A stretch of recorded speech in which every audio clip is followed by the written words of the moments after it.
കായംകുളം ചിറക്കടവം കണ്ണമ്പള്ളി ഭദ്രകാളി ക്ഷേത്രത്തിലെ ദശദിന മഹോത്സവവും തിരുമുടി എഴുന്നള്ളത്തും തുടങ്ങി. ഇതോടനുബന്ധിച്ച് തൃക്കൊടിയേറ്റ് നടത്തി.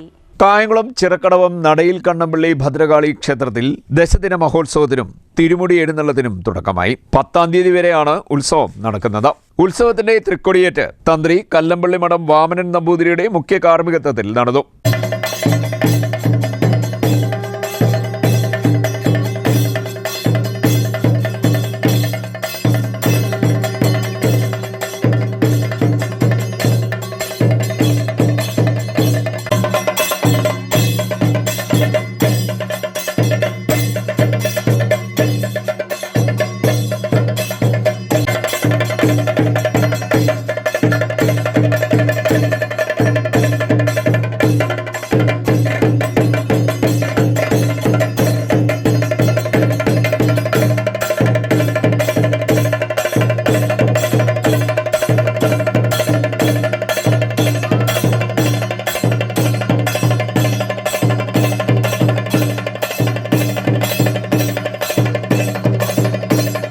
രാവിലെ പള്ളി ഉണർത്തൽ, നടതുറക്കൽ, നിർമാല്യ ദർശനം, അഭിഷേകം, ഗണപതി ഹോമം, ഉഷപൂജ, കേളി അറിയിപ്പ്, കൊടിമര ഘോഷയാത്ര, ഭാഗവതപാരായണം, ഉച്ചപൂജ, അന്നദാനം, നടതുറക്കൽ, തോറ്റംപാട്ട് എന്നിവയ്ക്ക് ശേഷമാണ് തൃക്കൊടിയേറ്റ് നടന്നത്. തുടർന്ന് ദീപാരാധന, അത്താഴപൂജ എന്നിവയും നടന്നു.